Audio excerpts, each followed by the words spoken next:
لائیں کہیں کہ ہمارا رب اللہ ہے، پھر اس پر جم جائیں۔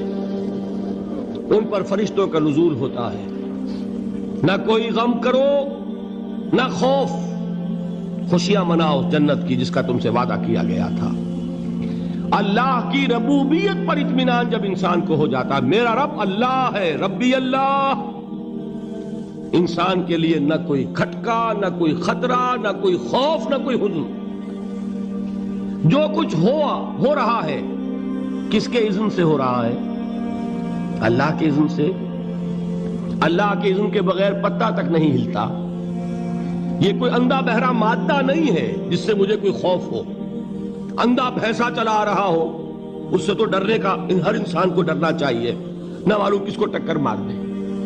لیکن نہیں، اس کائنات کو چلانے والا ایک سمیع و بصیر خدا ہے، وہ جو میرا دوست ہے، میرا ولی ہے۔ اللہ ولی الذین آمنوا یخرجہم من الظلمات الی النور۔ اللہ اہل ایمان کا ولی ہے، ساتھی ہے، پشت پناہ ہے، مددگار ہے، حمایتی ہے۔ بتائیے جسے یقین ہو جائے کہ اللہ میرا مددگار، اللہ میرا محافظ، اللہ میرا پشت پناہ، اللہ میرا حمایتی، اس کے لیے کوئی خوف ہوگا؟ اس سے کوئی ڈر ہوگا؟ میں مثال دیا کرتا ہوں ایک بہت سادہ، پنجاب کے دیہات کی۔ وہ بڑا چودھری ہے اور کوئی غریب کسان ہے۔ اس غریب کسان کے جانوروں کو ہر وقت اندیشہ ہوگا چوری کا، کوئی میری بھینس کھول کر نہ لے جائے، کوئی میرا بیل کھول کر نہ لے جائے۔ لیکن جس کے بارے میں یہ سب کو معلوم ہو کہ وہ جو بڑا چودھری ہے وہ اس کا دوست ہے، اس کی بچیا کو کوئی خوف ہوگا؟ اس کی بھینس پر کوئی ہاتھ ڈالے گا؟ اسے کوئی اندیشہ ہوگا؟ نہیں۔ کیوں؟ کہ وہ بڑا چودھری، بڑا اس کا یہاں کا سردار، جاگیردار، سب کو معلوم ہے وہ میرا دوست ہے، کوئی میرے خلاف اقدام نہیں کر سکتا۔ اس دنیا میں یہ چھوٹی سی بات اگر آپ کے دلی اطمینان اور سکون کا باعث بن سکتی ہے تو ذرا تصور کیجئے۔ میں لفظ تصور استعمال کروں گا صرف اس لیے کہ اس کا ہم جس کو کہتے ہیں ادراک اور شعور کر نہیں سکتے، اگر کے ساتھ کر سکتے۔ اگر یقین ہو کہ اللہ میرا مددگار اور یقین ہو کہ اللہ ہر آن میرے ساتھ ہے، پھر کوئی خوف؟ کس کا خوف؟ کوئی شے اللہ سے بالاتر ہے؟ کوئی قوت اس سے زیادہ طاقتور ہے؟ کوئی اس کے ارادے کو بدلنے والا ہے؟ کوئی اس کی مشیت کے آڑے آنے والا ہے؟ یہی بات ہے جو حضور نے فرمائی۔ یہ ایمان کا حاصل ہے لب لباب،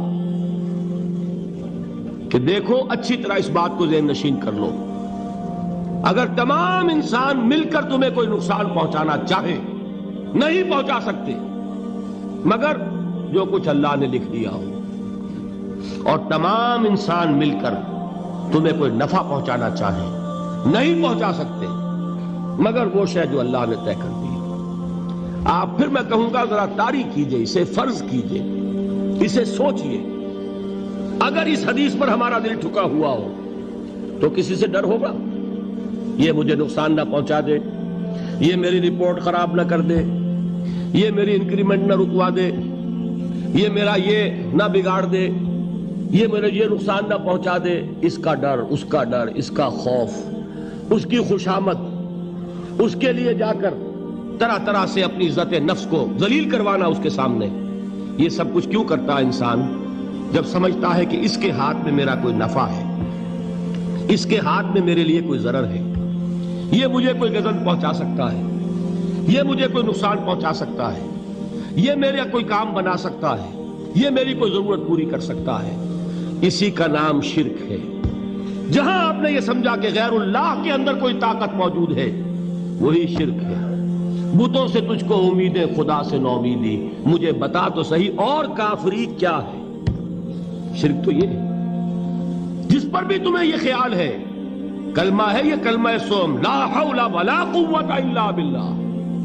ذرا اس پر دل کو کبھی اگر آپ تصور کریں، پھر فرض کریں، دل ٹھک جائے اس پر، کوئی طاقت نہیں۔ یہی بات تھی جو شیخ عبد القادر جیلانی رحمۃ اللہ علیہ نے اپنی وصیت میں اپنے بچے سے کہی. 11ویں دینے والے ہیں، لیکن حضرت شیخ عبد القادر جیلانی کی وصیت اور تعلیمات کو کتنے لوگ ہیں کہ جانتے ہو؟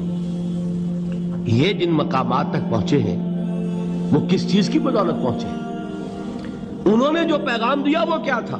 اے میرے بچے، جس طریقے سے قرآن مجید میں حضرت لقمان کی نصیحتیں جو ہے نقل کر دی گئی ہیں، میں یہ عرض کروں گا بالفرض اگر قرآن حضرت عبد القادر جیلانی کے بعد نازل ہوا ہوتا تو شیخ عبد القادر کی یہ نصیحتیں بھی قرآن میں درج ہوتی. اتنی اونچی نصیحتیں ہیں.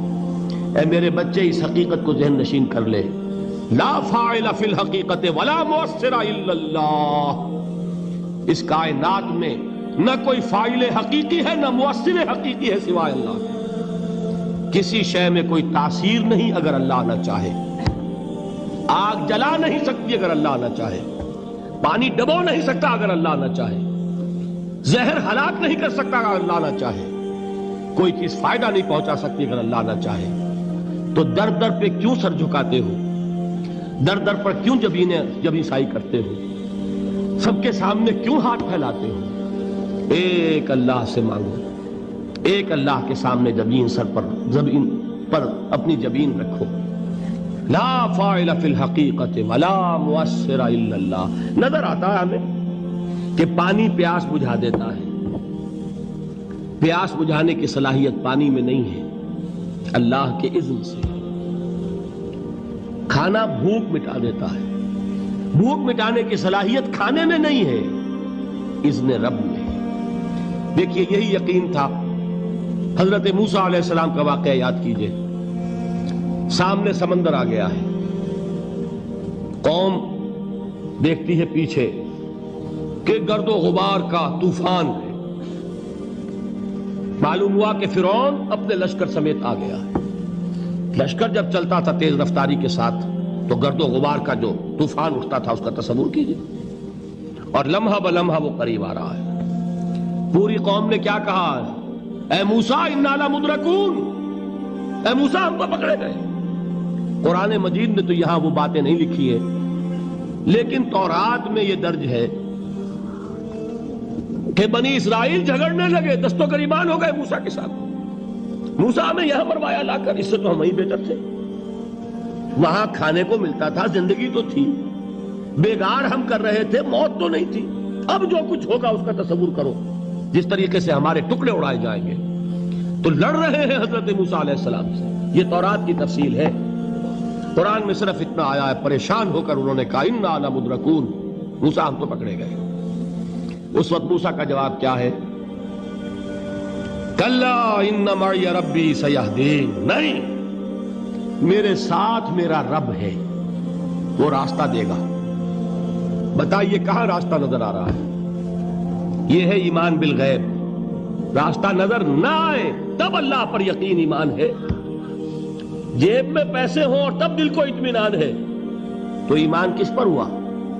پیسے پر، اللہ پر نہیں. جب وسائل و ذرائع نہ ہو اور پھر یقین ہو کہ اللہ مسبب الاسباب ہے، وہ اسباب کا پابند نہیں ہے، وہ اسباب کا محتاج نہیں ہے، اسباب اس کے محتاج ہیں. اگر یہ یقین ہے تو اللہ پر ایمان ہے.